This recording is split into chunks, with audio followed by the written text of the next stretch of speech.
Today's session is on pregnancy, baby loss and grief, and it's organised by the Good Grief Festival, and we are going to explore the complex, multi-layered experience of baby loss and how we can support ourselves in that experience and ways that we can remember our baby. And this is a subject that's really, really close to my heart from a personal perspective. My name's Emily, by the way, I think you can see it, but I'm a child psychotherapist.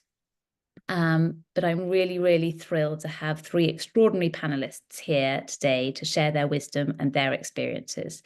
So we have Tamarin Norwood, who is a writer and academic with a background in fine art. Her incredible memoir, The Song of the Whole Wide World, describes her grief for her second son, Gabriel, who was diagnosed with anhydramnios during pregnancy and died shortly after birth. She is currently a Leverhulme Early Career Research Fellow at the University of Loughborough and a visiting scholar at the Universities of Bath and Oxford.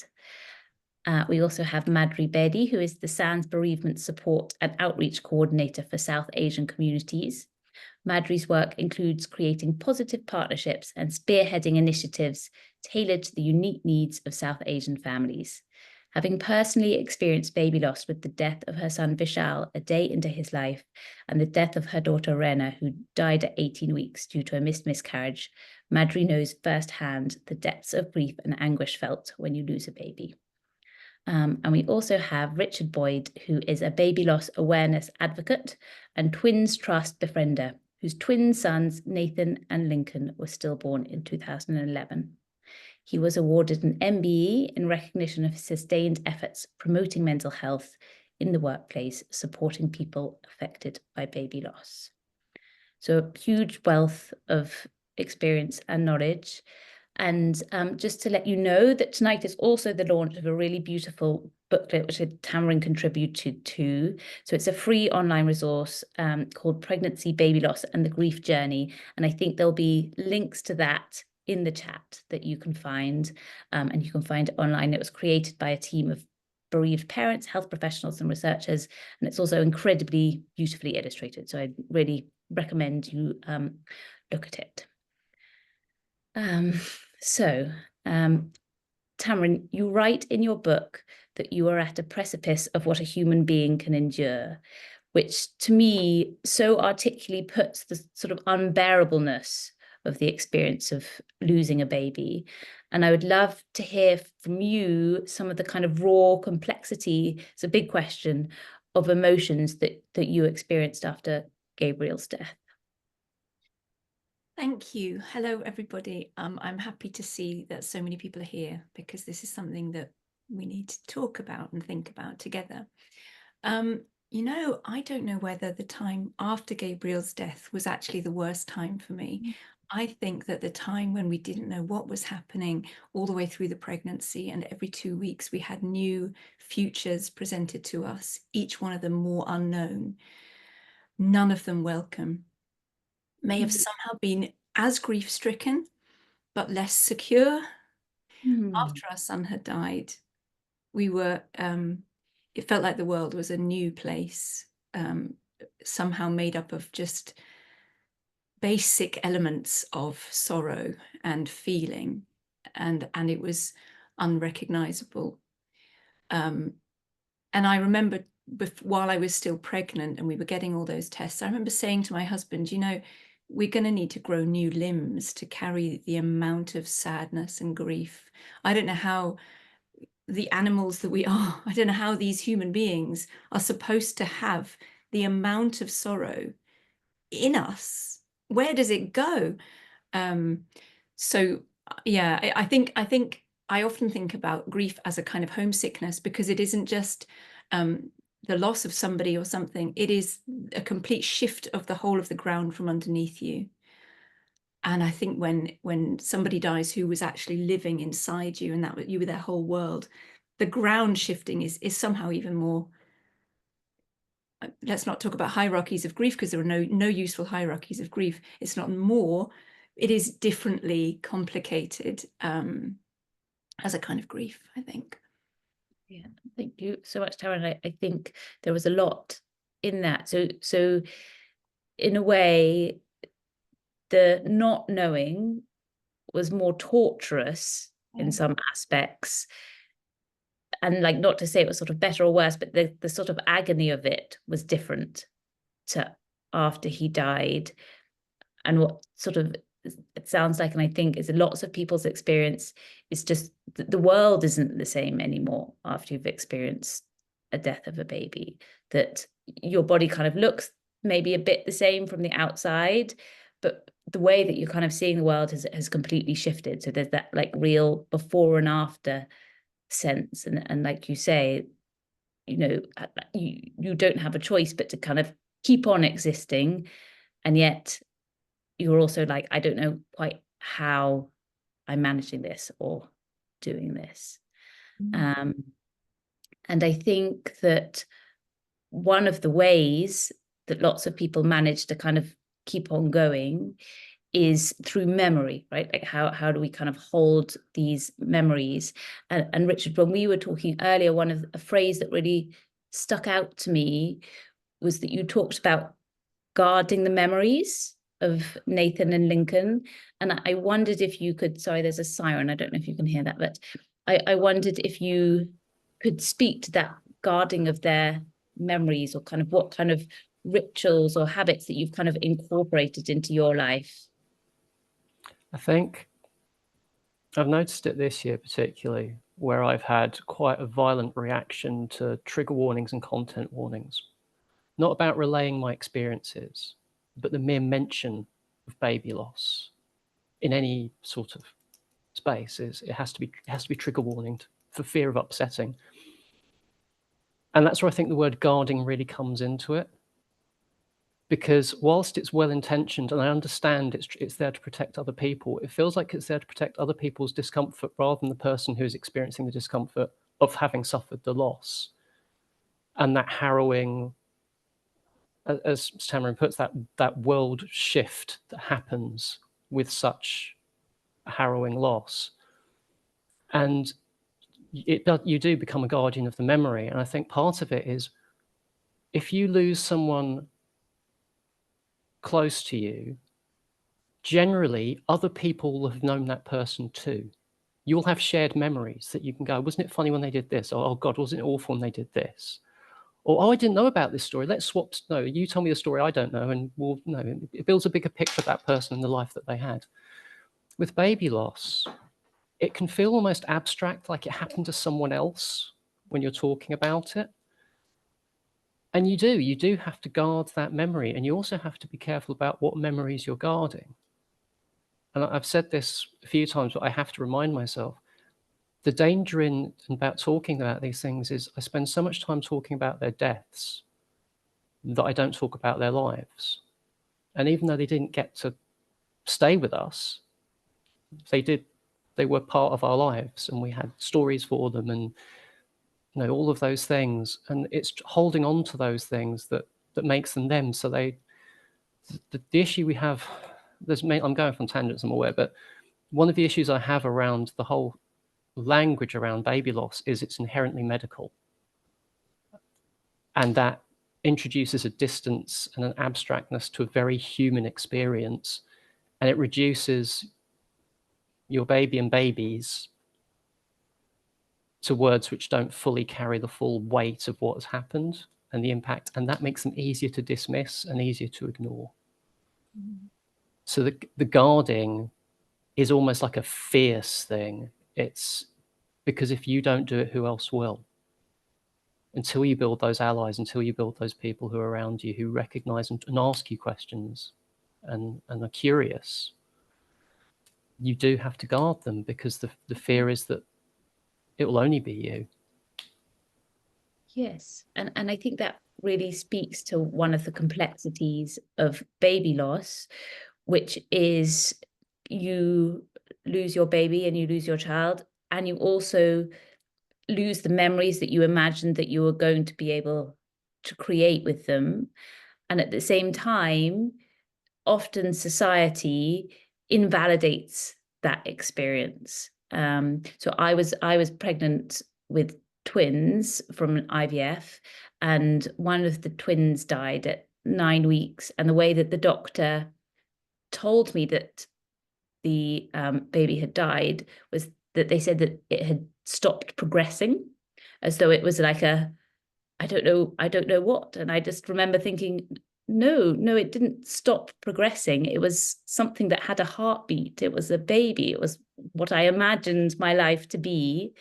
And I think exactly what you're speaking to, Richard, is the medical terminology somehow reduces the fact that this is a baby, this is your child, this is your world, this is your hopes, your dreams, to like it creates a distance, doesn't it? And so it sounds like the guarding of the memory is also around validating your baby's existence.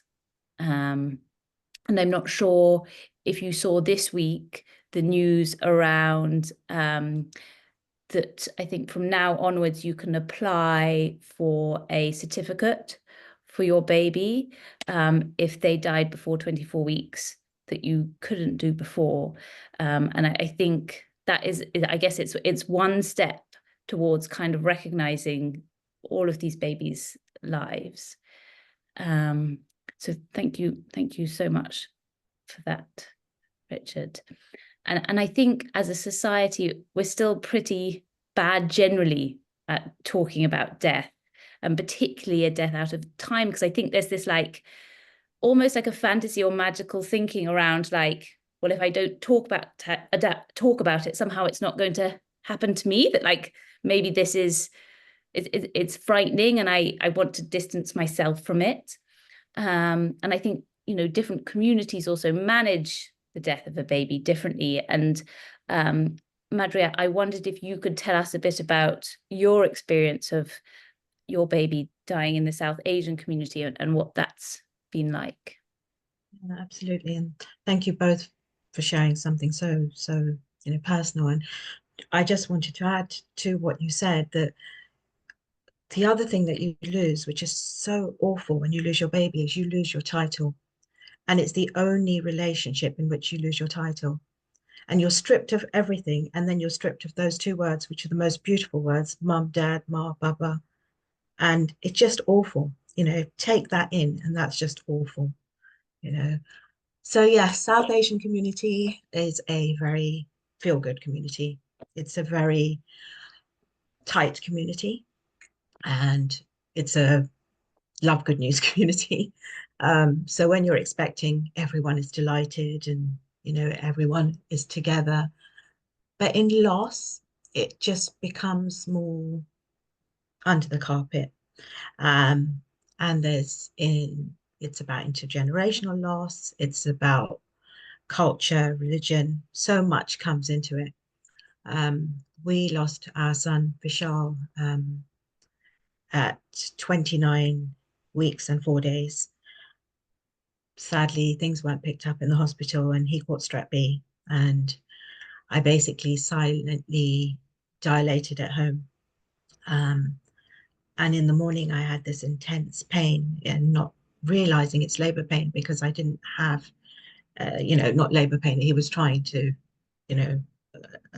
come out, and I didn't have any labor pain. So I didn't realize. I thought I was badly constipated. I didn't have any waters breaking, no symptoms. Suddenly this immense pain.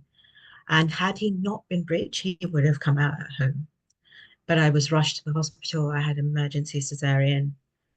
And we had to, the doctors, there was 1 hour of huge celebrations and phone calls being made and that feel-good community coming together. And then the doctors told us that he's gravely ill. And if he survives the night, hopefully, they told us he had strep B the next morning. And the kindest thing we could do was switch off his life support machine.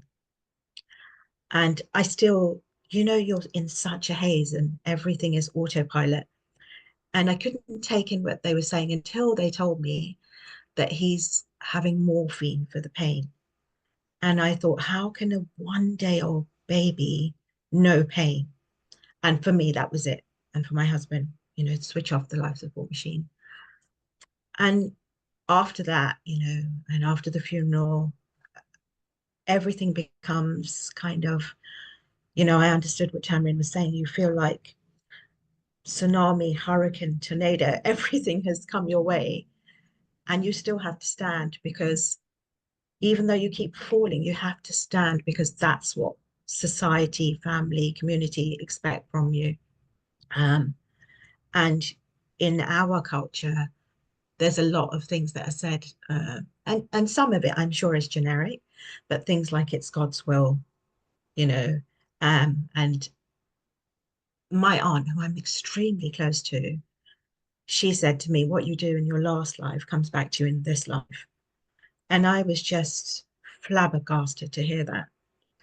And, you know, you get a lot of that. And sadly, you know, there's so many inequalities in baby loss for Black and South Asian communities. On top of that, you have so much stigma and taboo that you have to deal with. And it really, really impacts your mental and physical well-being. Yes, because there's this huge sort of discrepancy between what your internal experience is and what the people around you are kind of expecting of you or wanting from you. And so it's like a complete a sort of disconnect of what must have been going on for you personally with how you sort of felt you needed to be in that community. And actually, I think you also raised a really good point around the language that people use. And I'm just thinking of the people on this webinar who are maybe supporting somebody who's lost a baby. And I wondered from all of you actually, what were the things that people said that were wildly unhelpful? Or what were the things that people said or communicated that actually felt helpful? And you know, this is also a personal thing, right? Like something that can be helpful for one person might not feel helpful to another. But I would love to hear your experiences of what felt valuable and what, like you were saying, Madhuri, with your aunt, felt actually hurtful. Yeah. I would say that what I found, and I still find, is when people say, you don't have to talk about it, you don't have to, and it kind of, it's in a trunk. Your child is put in a trunk and that's it, it's closed. But me, and I'm sure all of us, we would want to talk about our children day, night. And for me, what's really helpful is that people understand that, rather than they don't say their names. I feel that is such an important thing. I agree with you completely. And I think it's all part of the same, I think, misunderstanding that, you know, when you have a new baby, every new parent is desperate to talk about their new baby constantly. And actually, that's the same whether the baby is alive or not.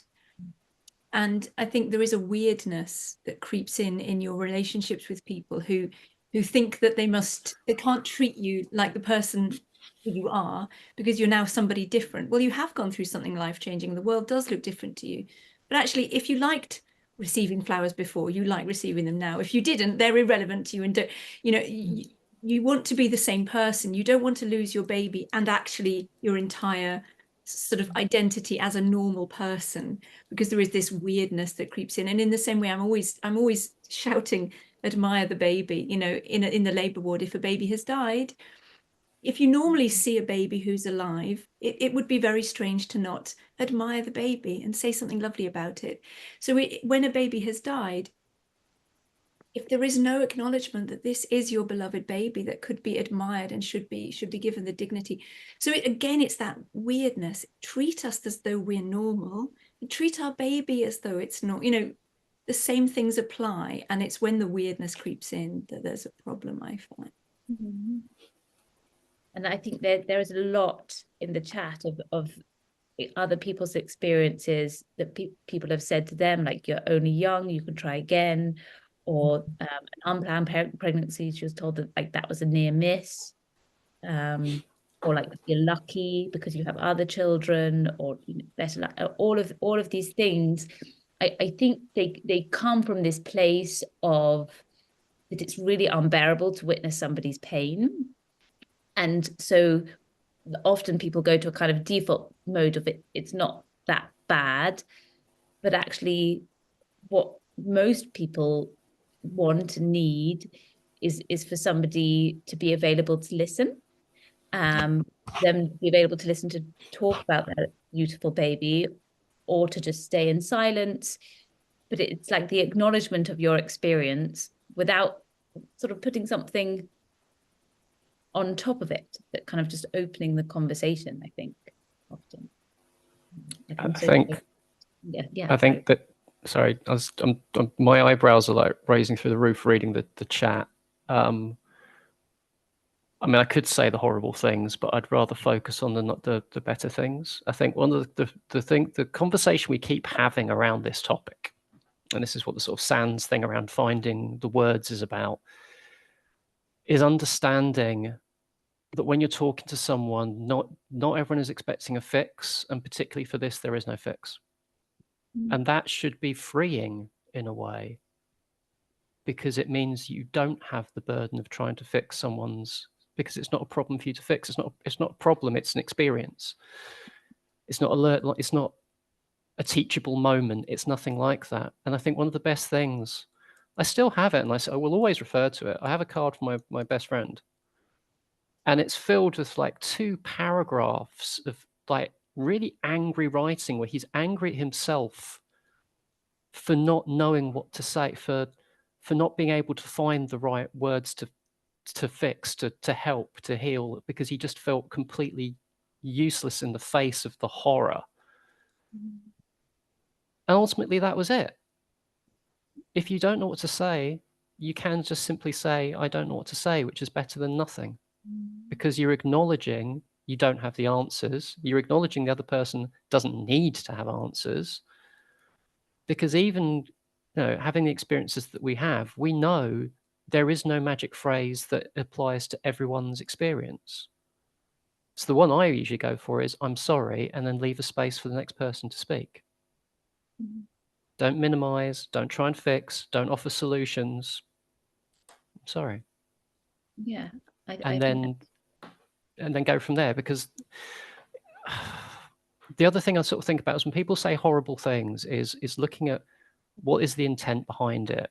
And as you said, it's around, sometimes it's about, this is uncomfortable for me, so I want to create a distance from it.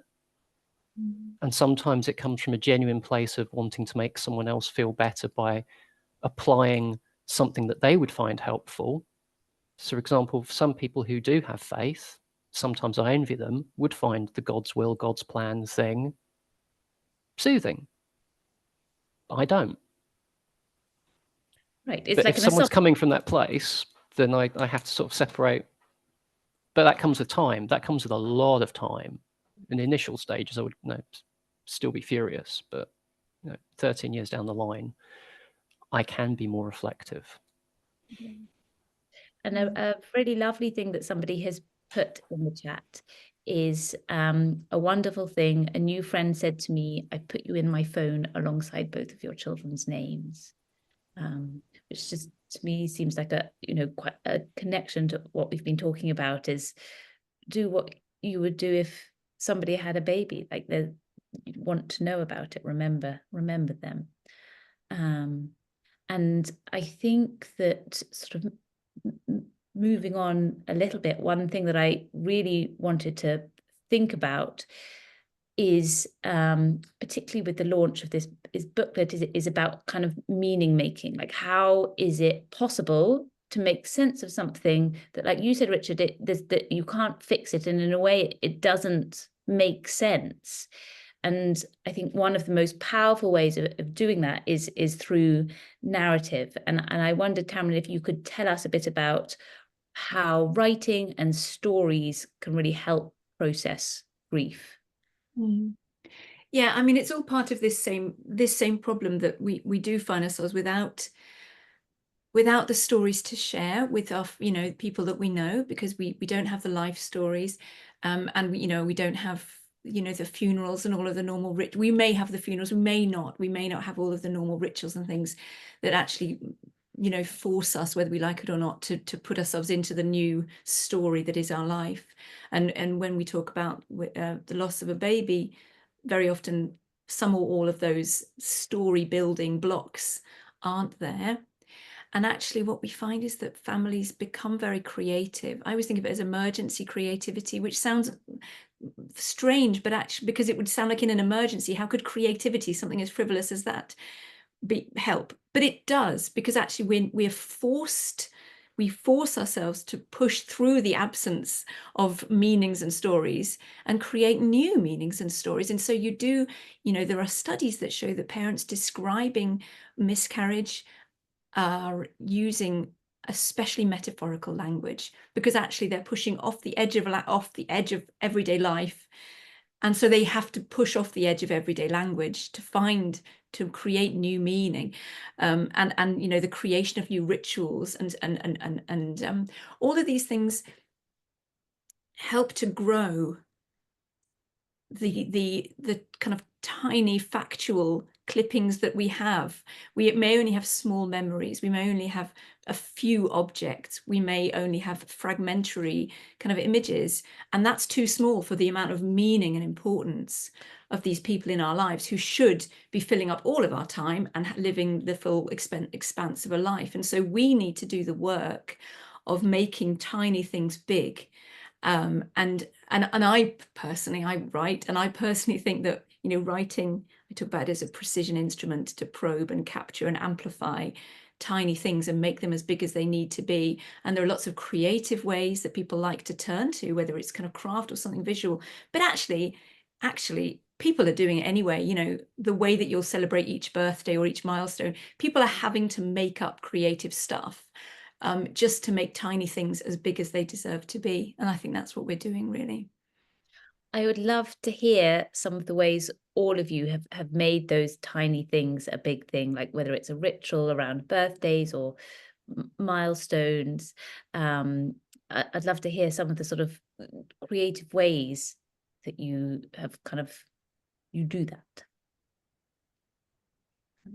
I mean, I really did literally write everything down in a diary. I'm one of those people that writes diaries. And then I took all the little tiny images and bunched them up into groups. And then they made bigger, more meaningful images. And then I bunched the meanings and images up until they made kind of essays, you know, and then you know, I wrote this book, and the essays became chapters of a book, you know, and then the book went out. And so actually really, that is my labor. That is actually how I spent my son's, what would have been his infancy, making what was tiny kind of proliferate. And it was busy, tiny, meticulous work of love, which I felt was very much like the work. I mean, it's not changing nappies, it's not it's not looking after a baby, but it's what I could do for an infancy. That's what I did. So the other thing is, it's, you know, my husband and I, we grieve very differently. He can't speak about our children. He finds it really difficult. He loves them as much as I do, but he finds it very difficult to go there. But my son and I, we would always bake a cake on his older brother's birthday. He would always write a card. He's spoken at San's events. And it's the siblings that we often forget as well, and who are such a big part of this. So my son and I have always done, you know, as much as we can. And on my son's, Vishal, who's passed away, on his 18th birthday, all of my family went to, I don't like saying graveside, but his cot. We went to his cot and we celebrated there. So you can't do but you try and hold on to the small things that you can do. So we will always try and acknowledge his, and he's going to be 21 in November, so we'll do the same, you know. And some of my friends do that with me, and that's really nice to have that support. And Madhuri, I think you brought up two other really important themes that I wanted to touch on, which was around, firstly, how this affects relationships. Like when you lose a baby, when a baby dies, that affects the whole family system and whoever's in it. And like you say, when you and your partner grieve really differently, I think that can be experienced as very, very lonely. Like you feel like you're kind of almost like on another planet from the person that you would like to be closest to, because they're the only person that really loved this baby as much as you. And I think that is a hugely challenging experience to navigate grief alongside somebody who's maybe processing it very, very differently. And with siblings as well, I think it's another navigation, is it? Like how do you navigate grief alongside life? Like hold the memories, and grief doesn't end, right? It continues. And how do you do that sort of in amongst life? And I know, Richard, this is something that you've thought about and talked about a lot. And I would love to hear how you've kind of navigated that with your alive children. I think we've combined it. I think from what you were talking about, we've combined it, and it's through the combination of the ritual and memory making that they become aware of their siblings, they become aware of what happened, and they start to build their own understanding of what relationship they would have had with them. So, for example, when it's their birthday, which will be next week, we celebrate it as if it were a birthday for living children. So we will find an age-appropriate activity, an age-appropriate gift, and we will go out all together en masse to that thing and do the fun thing. We leave the staring sadly at candles for the wave of light. We don't do that on their actual birthday. The birthday is meant to be a celebration and a chance to build new memories with them as new understanding, particularly because as children grow older, their understanding of death changes. And I've noticed as my children have grown older how their relationship has shifted in terms of understanding the permanence of death, their own conceptions of what the afterlife looks like, which can be unintentionally funny and cute all at the same time. So they have this idea that, for example, their brothers are up in heaven with iPads watching what we're doing down here, which is an interesting thought. But they had this really long, complicated, and they didn't tell me this. I overheard them talking about it as they were sort of trailing behind me as I was stomping off after shopping or something. And I could hear them chattering away. And every time they see a wishing star or something similar, my youngest daughter will always sort of go very quiet and say that she wants to have her brothers here, but she doesn't want to tell anyone because then it won't happen. And that's a separate conversation. But we do that memory making and that building together as they understand, and particularly for my oldest living daughter, she is aware that she is the oldest of the living children, but she's not the oldest child. But her brothers haven't aged, but they grow older each year from the anniversary, and that's a really hard concept for her to wrap her head around, particularly because she came so soon after they died. They would be in the same school year. Wow.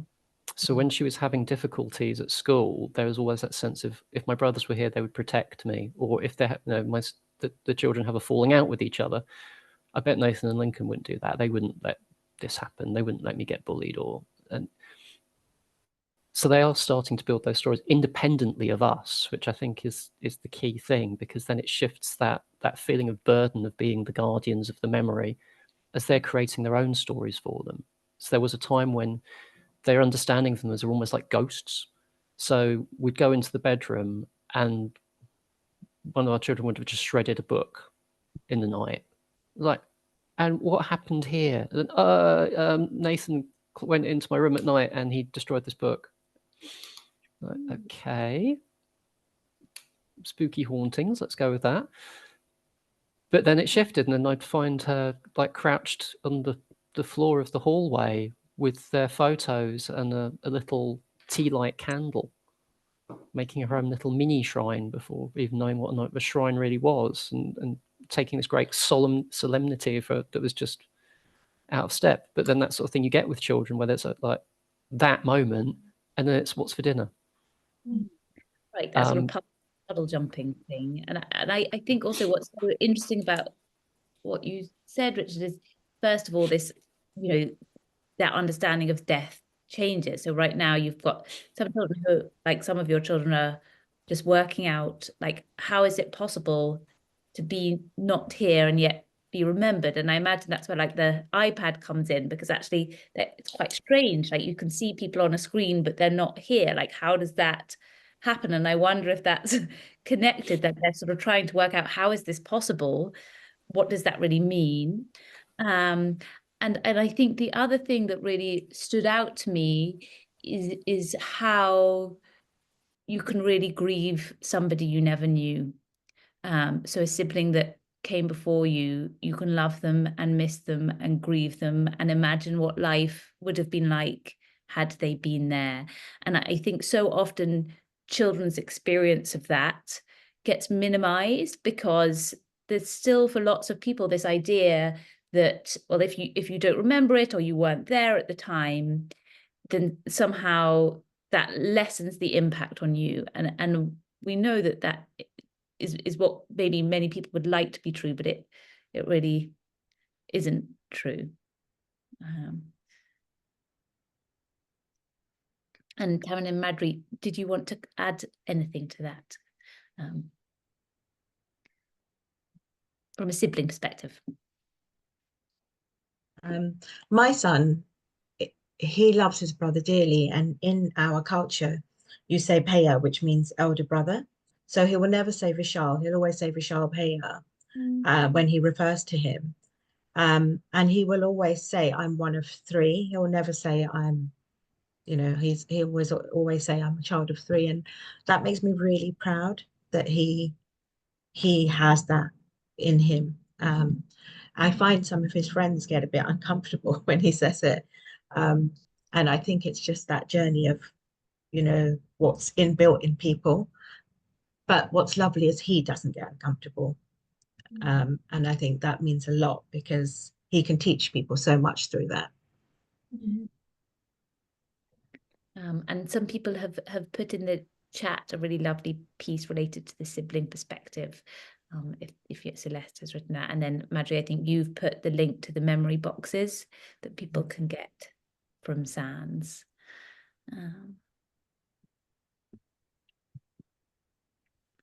And Tamarin, did you want to add anything? And then I think we're going to go to some questions. Yeah. Don't know. I think I mean, our son Anatole is nearly 10, and we have a 3-year-old daughter, and Anatole is introducing our daughter to the idea that there's a middle child in between them. But the other thing to say is that I think Anatole's grown up to be a very empathic boy, and I know that he's quite a support sometimes for his friends, because he's unflinchingly able to handle the depth and expanse of feeling, because it's something that he, at the age of kind of 3 to 4, was absolutely absorbed in. And so I think that's something that is going to hold him in good stead for his life. I'm proud of what Gabriel has given to him, really, I think. Yeah. Absolutely. There's a gift in there as well as a loss. Yeah, there is. Okay, so just because of time, I'm going to just go for some questions. So I've got a question here. How would you work with someone whose baby died at birth? So they're struggling with the fact that they had no opportunity to build memories with their baby, as they were not born alive. And I think we touched on this a little bit earlier. But would you like to add anything? I mean, I think kind of a lot of what we talked about around making those small things really big, and allowing the process of grief, and part of that process of grief is grieving for the memories that you didn't make. And I think it's really important to get support, because sometimes family, friends cannot give you that confidential, safe space, that support. And we get so many calls, emails, requests, everything every day. and just sharing with somebody who you don't know. And again, within the South Asian culture, a lot of people turn to religion, which is fine, whatever works, is important. But there are other ways, and there are organizations, that help. And I feel I work for SANS now, but I myself turned to them 21 years ago for support. And I don't think I would have got through if I didn't have that. So I think it's really important. I know, Richard, you also do. I think turning to that support is vital. And allowing other people to support you too. I think. Yeah, absolutely. Yeah. That'd be hard, even just allowing people around you. Yeah.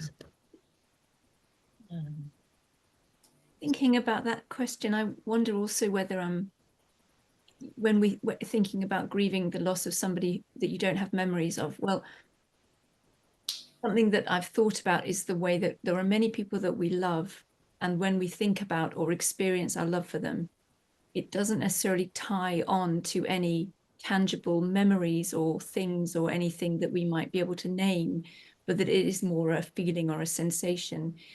And it strikes me that that intangible, unfixed feeling and sensation is also there as much and as really with a baby that you haven't met, but that you have known during pregnancy. And I wonder whether that can be a source of kind of acknowledging that there is a relationship and a feeling, and that that is always part of a loving relationship, that untethered feeling that isn't tied to any obvious memories or events or knowledge, in a way. That is still there. That is not absent necessarily. I don't want to offer platitudes, though. I don't want to say, well, it's actually all right because, but I think that is a source. I think there is a sliver of something in there. I don't know what anyone else thinks. To sort of hold on to. I think there's something in from our perspective. I think the risk is when you have something like this, the tendency will be to focus on the end, and that can make it hard to remember what it was like to be excited, because it almost feels like you're guilty about that when it was exciting. Because what I found, and this was a thing I found in writing, as a piece of writing, it was very effective. But the impact it had on me was not positive at all. So I tried to remember what it was like before the loss. So I started writing almost like, and we were in the hospital thing. And then I'd write in italics, no, that's not right. We weren't waiting to have a scan. We were waiting to check if they were still alive, because my memories got so jumbled up. And I found it really difficult to look back on that period without automatically filling in, but then this happened at the end, and then this, and it was a piece of work in itself to try and remember what it was like to be excited when it was exciting going for scans, when it was funny going for scans, when we spent an hour trying to find out what sex they were because they kept hiding from the sonographer. And it was silly little things like that, but those are the stories of when they lived, and the songs that we played to them to try and provoke a reaction, or the dumb jokes we made up when, rubbing bellies and things. Those things happened and they didn't go away. They didn't die with them. They are part of their stories. And it takes a conscious effort and a willingness to confront that painful tendency to try and snap to the end, to force yourself in a way to look back and remember those.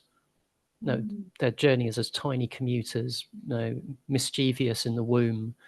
The fact that they looked like little gummy bears when we first had the scans, so that's why the name bear cubs became their thing, and that's part of the memory making. They look like gummy bears. Bear cubs became a thing I sent to my wife when I was at work during pregnancy, so that's become their icon. Not butterflies, not anything fragile like that. Big, beefy, cumbersome, clumsy polar bears. And that's their image. So when I get those things, that's part of the memory making. So I've got a T-shirt with some polar bear cubs on a moon. which is now a sticker on my wife's laptop. It's all of those ways to bring them in and to mark their memory. Some people have lions, some people have dragons, some people, whatever it is, that's part of it.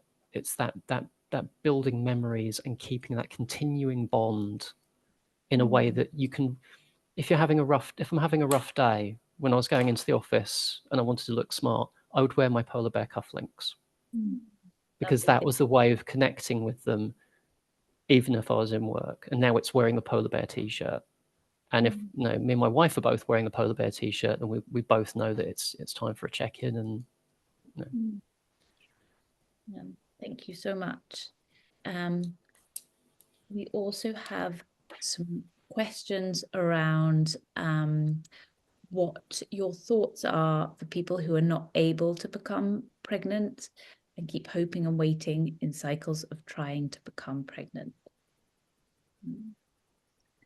And I think what I would say to that, first of all, is to acknowledge that that is also a loss, that is also a grief, and to allow yourself permission to grieve in those cycles. Because I think, often that's really sort of diminished because there wasn't a baby that has been lost, but there was, because in your mind there was a baby, there was an embryo possibly, or there was a lost hope of what you imagined could have been. So really taking care of yourself in that way, looking after your body. And then I think the other thing that I have really learned from a struggling with fertility perspective is the sort of agony of walking past other people that you feel in your body when they have a baby or they're pregnant, or like that you literally feel it physically through you. And to be able to sort of say no to things that you know are going to be deeply painful to you. So like children's birthday parties, or anything where you know that there's going to be a lot of babies or children around. So sort of learning to take care of yourself by creating distance, I think can be helpful too. We have so many times this question. Thank you for asking that.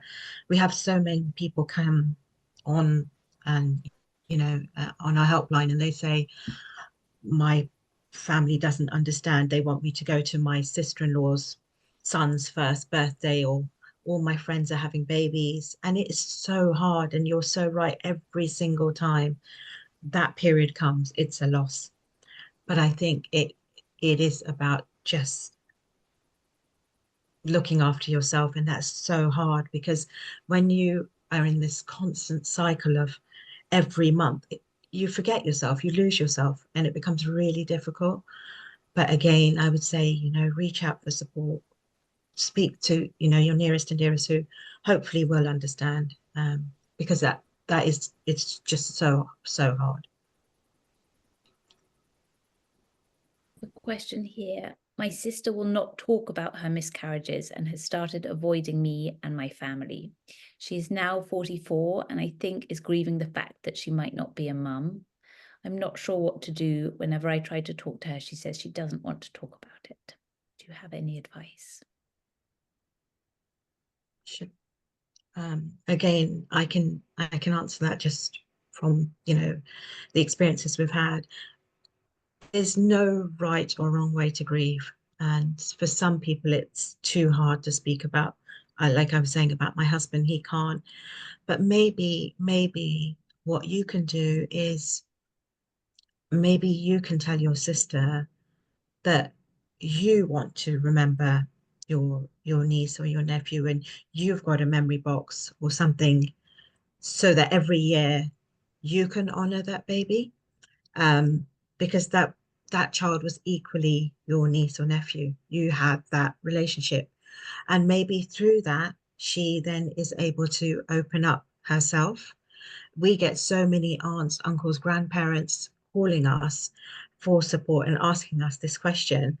And maybe you can, just take her for a walk and just say, I'd like to plant plant something? Can I do it in your garden? Because actually that pain is just too much for her. It's all too consuming for her to go there. So maybe do it not to her, but say that you need it. And hopefully that will then help her. And she will see that actually somebody else really loves my child. And that feels so special. And perhaps around the edges of that, there could be a I think that's a wonderful idea. I don't mean to jump in and say something else on top, but no, I just wondered whether around the edges there could be opportunities to see your sister on your own. So it's two sisters together and your family aren't involved in case that's causing pain, and not mention anything about grief or miscarriages or anything, so that there's a period of time where you're just building back up that sisterhood as well. That's kind of, I suppose, those are maybe two parallel pathways, and I guess you as the sister would have a sense of what could work, but I could imagine taking the relationship away from any talk of the subject could also be something. Yeah. Yeah. I think there's a lot in that. Oh, go ahead, Richard. I think there's a lot in that. I've had similar situations like that. You can't, if the distance has started to grow for whatever reason, and you start to jump in with, let's talk about the big heavy thing that's consuming you as your opening overture, it's going to be harder than if you, as you say, like build that time not doing that. It's like the parallel play thing. Walking and talking is perfect because you're not face to face. And you can have those sort of conversations where you're sort of mistily staring into the distance as you're walking around in a circle in a big park or something. Green always helps. Fresh air always helps. And minimizing the amount of eavesdroppers that you might have in a cafe type situation. So a neutral space, and taking time to build the ground for then having the more difficult conversation. Thank you, Richard. I think we have time for one more question. But I think that there are also kind of resources posted in the chat. I can see a question around wishing someone had prepared me for the reaction of my 3-year-old. And I can totally understand that.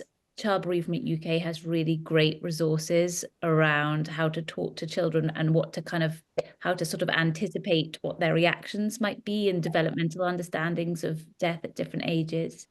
The question I wanted to go to, because I'm really aware that we all have alive children, and this question is around, I would love to hear more about the experience of people or couples who do not have subsequent children after a loss or losses.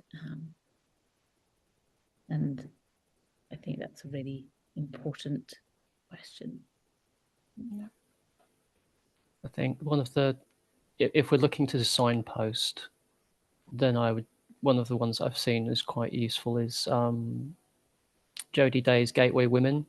Well, it's called Gateway Women. It's a childless not by choice community.